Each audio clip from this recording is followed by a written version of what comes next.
Michael Jordan quietly sends checks to a widow every month. The reason behind it finally leaked. The town of Bent Creek, Mississippi wasn't the kind of place people came to. It was the kind they left, if they could. One gas station, one diner, one high school, and a gym that still smelled like dust and victory from 30 years ago. Nobody ever talked about miracles here. Just hard work and keeping your head down. But every month, right on time, a check came in the mail for Martha Ellis. It was always the same amount. Always from the same Chicago bank. No return address. No explanation. Just a folded sheet that read, "With gratitude." People in town had questions, of course. But Martha didn't answer them. The widow of Coach Elijah Ellis wasn't one for gossip. She wore the same gray coat every Sunday, walked the same path to church, and never missed lighting a candle for her husband. Everyone figured it was some leftover pension money or maybe charity from some basketball foundation. Nobody looked too hard. Until one day, someone did. Dion Rivers was a local sports blogger who covered high school games and pickup tournaments in the area. A former player himself, he worked nights at the diner and scribbled stories between shifts. He'd always heard whispers about Coach Ellis, how he'd nearly taken Bent Creek High to state in '91, how he coached with fire, and how he'd died pulling kids out of a burning school bus. But it wasn't until he caught Martha at the post office that something felt different. "You getting more foundation mail again?" he asked, half joking. She didn't answer. Just paused, folded the envelope with more care than seemed necessary, and gave him a small nod. Dion raised an eyebrow. "You ever gonna tell us who's been sending those?" She glanced at him, then to the sky. "Some debts get repaid quietly, son." That was all she said. But something stuck in Dion's mind. That night, he dug through old clippings, newspaper archives, local records. Most of it was what he expected. Coach Ellis was a legend. Ran the gym like a church. Raised boys into men. Died a hero. But then Dion found something odd, a grainy photo from 1996, taken at a local funeral. And in the back, standing quietly behind a tree, was Michael Jordan. Dion froze. He knew that profile like any basketball fan did. Number 23. The GOAT. Why was Jordan at a funeral in Bent Creek? He asked around. Most didn't remember. Some claimed it was a cousin's funeral, someone from his dad's side. But the trail was cold. So Dion drove to the school. The old gym was locked, but he knew where the custodian kept the key. Inside, it hadn't changed much. Still the same creaky floorboards. The same faded banners. He sat on the bleachers and stared at the court, thinking. Then, he called a name he never thought he'd say into a voicemail. "Mr. Jordan. I don't know if you'll hear this. But I think I know about the checks to Mrs. Ellis. And if I'm wrong, I'll go away. But if I'm right, I think the world needs to hear why." Back in 1996, Bent Creek was quieter than usual. It was summer. Coach Elijah Ellis was working on drills alone in the gym. He didn't take summers off. Not even when the school did. That afternoon, he heard the door creak and turned. A tall young man walked in, dressed in black, eyes low. The face was unmistakable. "You lost?" Elijah asked, spinning the ball in his palm. Jordan didn't answer right away. He just looked around. "Used to shoot here. When I visited my cousins." Elijah raised a brow. "You're Jordan, huh?" Michael gave a small nod. "I needed somewhere quiet. My dad's buried out here. Just wanted to clear my head." Coach Ellis dribbled once, twice. Then held the ball out. 1-on-1. First to 11. "You win, I'll give you the key and leave you alone." Michael almost smiled. "And if you win?" "You listen." They played. It was tight. Fast. Michael had flash, but Elijah had grit. Defense like brick walls. Hands like steel traps. Every shot contested. Every point earned. It ended 11-9. Elijah didn't cheer. Just tossed Michael a towel. "You're the best there is," he said. "But you ain't untouchable." Michael looked stunned, but not angry. Just humbled.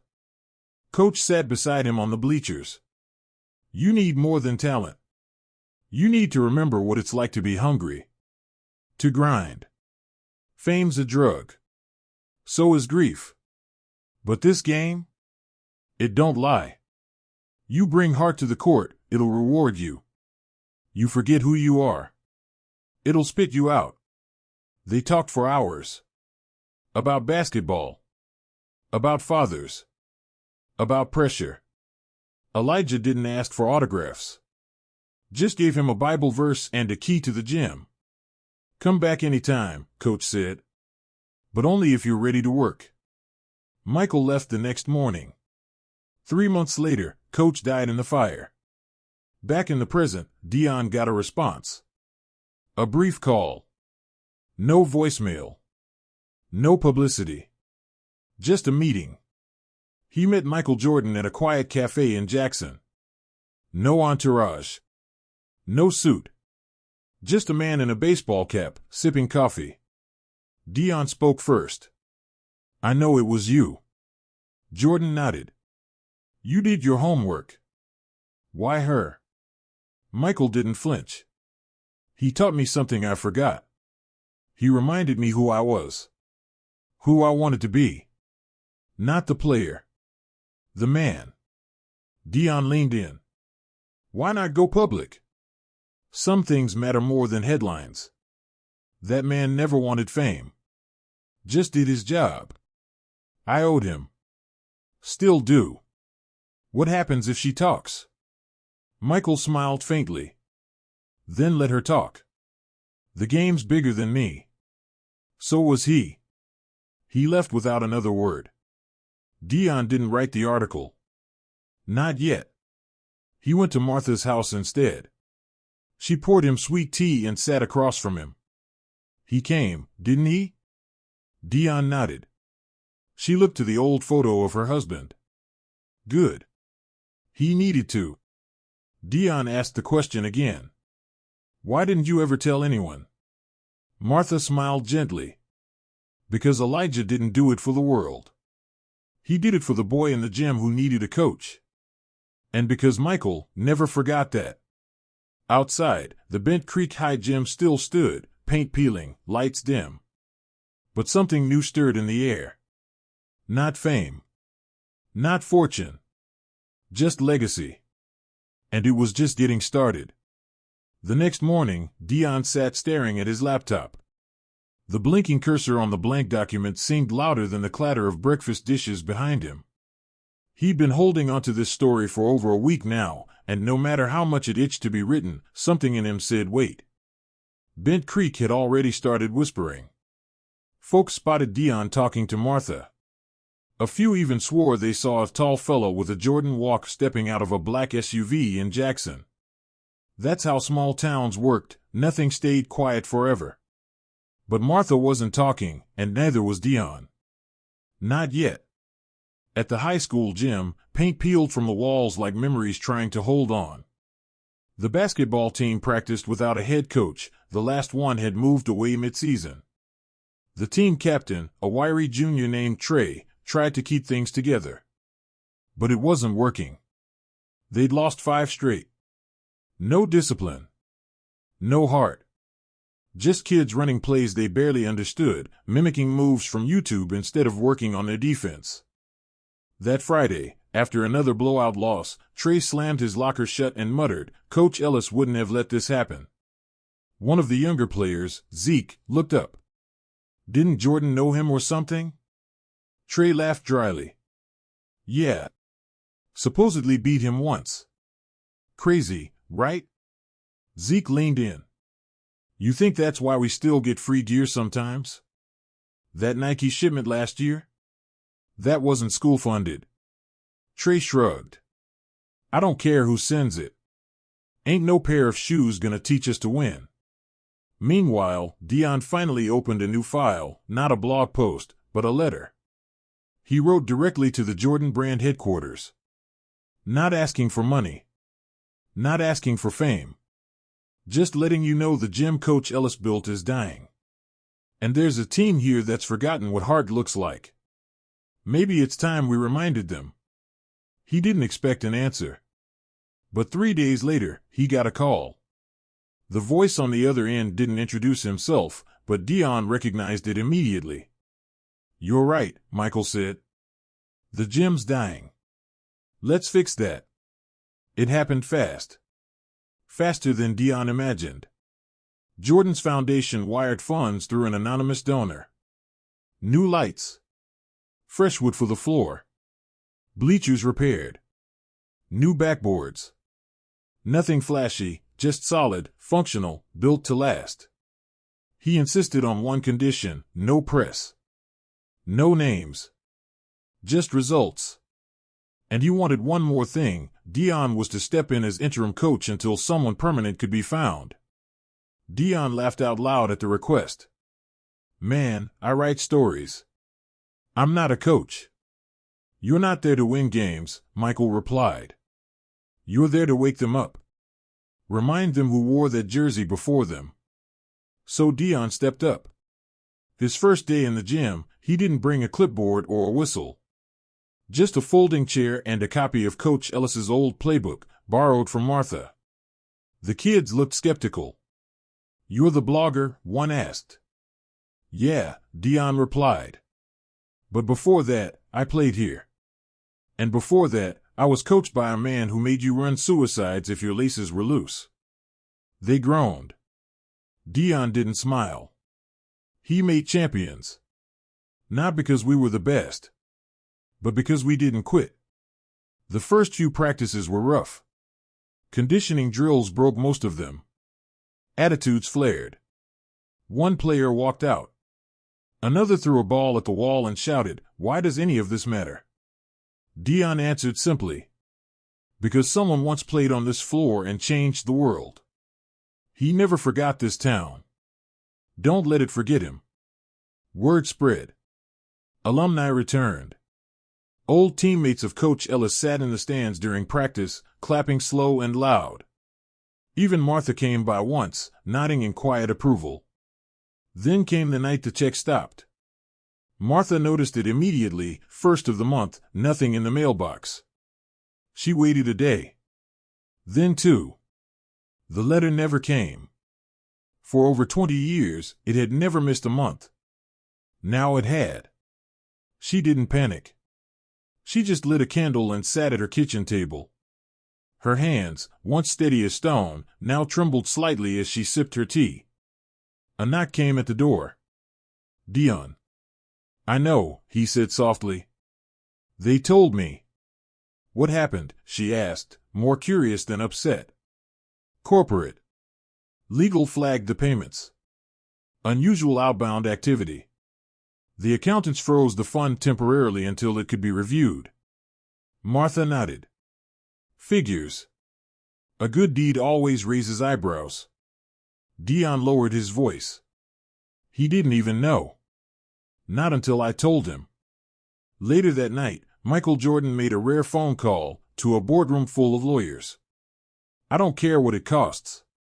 You reinstate every payment. You make them invisible if you have to. She gets every check. Every month. For as long as she's breathing." The next day, a new check arrived. But this time, it came with a note. It was never about the money. It was about what your husband gave me. I'll never forget.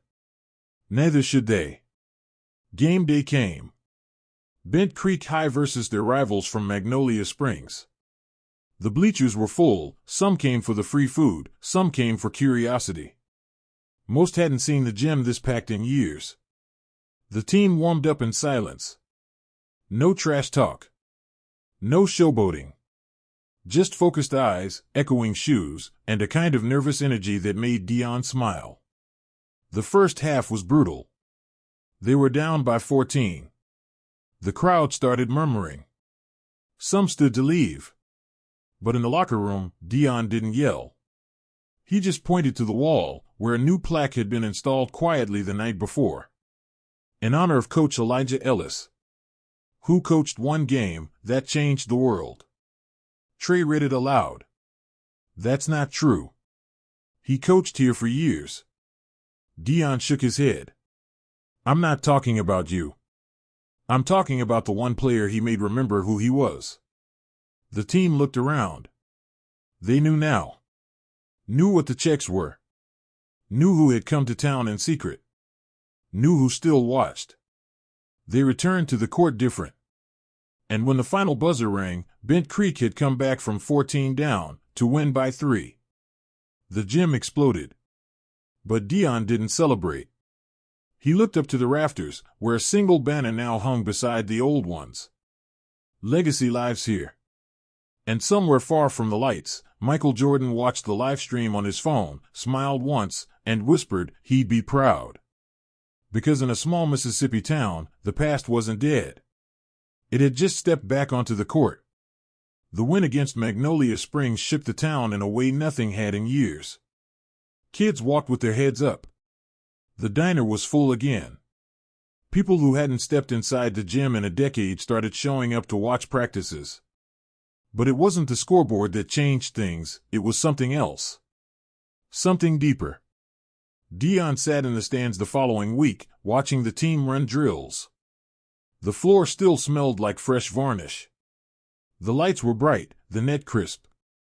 A few local veterans and former players now helped out during warm-ups.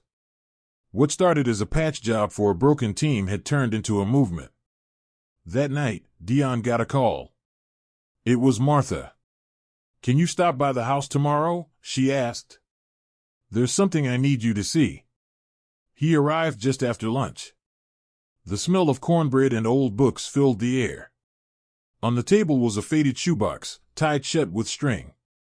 "He gave this to me just after that one-on-one game," she said, carefully untying the knot. "Said to keep it safe." Inside were 3 things: a Polaroid of Elijah and a young Michael, both sweaty and smiling after the game, a folded letter in Elijah's handwriting, and a small, signed Bulls cap with a tag that read, "Respect." Martha slid the letter toward him. "Read it." Deion unfolded it gently. Elijah's letter, dated July 1996. "Martha, if you're reading this, I've gone and done something risky, challenged the best player in the world to a street game in a school gym. He needed it, though. Not because he lacked skill, but because he forgot why he started. You could see it in his eyes, he carried pain. The kind even fame can't bury. We played. I beat him. Barely. But that's not the story. The story is, he listened. He asked questions. Real ones. About life, about pressure, about what it means to carry other people's hopes on your back. I told him the truth, that it can break you if you let it. But also that it's the greatest honor you'll ever have. He promised me something. I didn't ask for it. He just said, if I make it through the noise, I'll remember this place. I'll remember you. If he ever keeps that promise, tell no one. Just be grateful. Let the story stay quiet until the world's ready to hear it." Deion looked up. "You think the world's ready now?" Martha nodded slowly. "It is. Because this story isn't just about Michael Jordan. It's about all of us. What we do when no one's looking." That week, Deion wrote the story. He didn't write it for clicks or headlines. He didn't send it to ESPN or Sports Illustrated. He posted it on his own blog, no ads, no videos. Just truth. The game that changed Michael Jordan, and the widow who stayed silent for 20 years. The internet did the rest. Within days, national media picked it up. Martha's photo, the same gray coat, the same soft smile, circulated everywhere. Old Bulls footage resurfaced. Interviews from the 90s were rewatched with new meaning. People noticed subtle references Jordan had made over the years, mentions of a small gym in the South, a coach who humbled me, a moment that brought me back. He never said a name. Until now. Michael released a statement. Coach Elijah Ellis reminded me who I was at a time when I could have lost everything. He didn't want fame. He didn't ask for money. He asked for heart. I owed him that. I always will. Donations flooded in for Bent Creek High. New uniforms. A full-time coaching staff. Scholarships. Even plans for a second gym named the Ellis Training Center. But the town didn't change overnight. Not in the flashy way. It changed slowly, better roads to the school, more kids trying out, fewer skipping class. Parents showed up. Alumni returned. Something had been restored that couldn't be bought. Legacy. 2 weeks later, Michael Jordan came back. No camera crews. No speeches. He showed up during practice in jeans and a black hoodie, walked straight into the gym, and nodded at Deion. You kept your promise, Deion said. I had to, Michael replied. He watched the team for 20 minutes, then stood up and walked to center court. The players froze. You think talent is enough, he said. You think flash makes a player? They shook their heads. You know who taught me that? They nodded. Michael looked around the gym. This place made me better. Not just as a player. As a man. I came here broken. Left with purpose. He tossed a ball to Trey. Show me what you've learned. Trey smiled and nodded. They played a quick game, half court, 1-on-1. Trey scored twice. Jordan didn't go easy. But when it ended, he clapped Trey on the back. Keep working. He turned to Deion. You're done coaching now. You've built something. Time to hand it off. Deion agreed. A former Ellis player named Rico Taylor took over as head coach the next month. He'd moved back from Atlanta after reading the story. Said he couldn't sit behind a desk while kids needed what he once got from Elijah. And the checks? They kept coming. Quietly. Until one day, Martha passed peacefully in her sleep. No more envelopes arrived. But something else did. The next season, before the first game of the year, the team walked into the locker room to find a jersey hanging in a glass case. It wasn't Elijah's. It wasn't Jordan's. It was blank.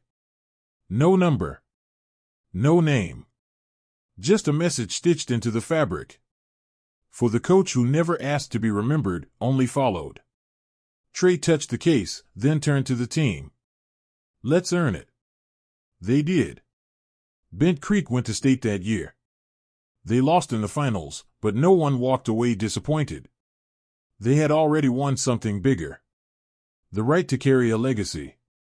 The story faded from headlines after a while. But it never faded from Bent Creek. The diner kept a framed photo of Elijah and Michael. A local artist painted a mural of the gym's first win back. And Deion? He stayed. Stopped writing about sports. Started writing about people instead. The gym still stood, stronger than ever. But every now and then, when the lights dimmed and the court was quiet, you could hear a ball bounce and swear a voice whispered, "Play with heart." And so they did.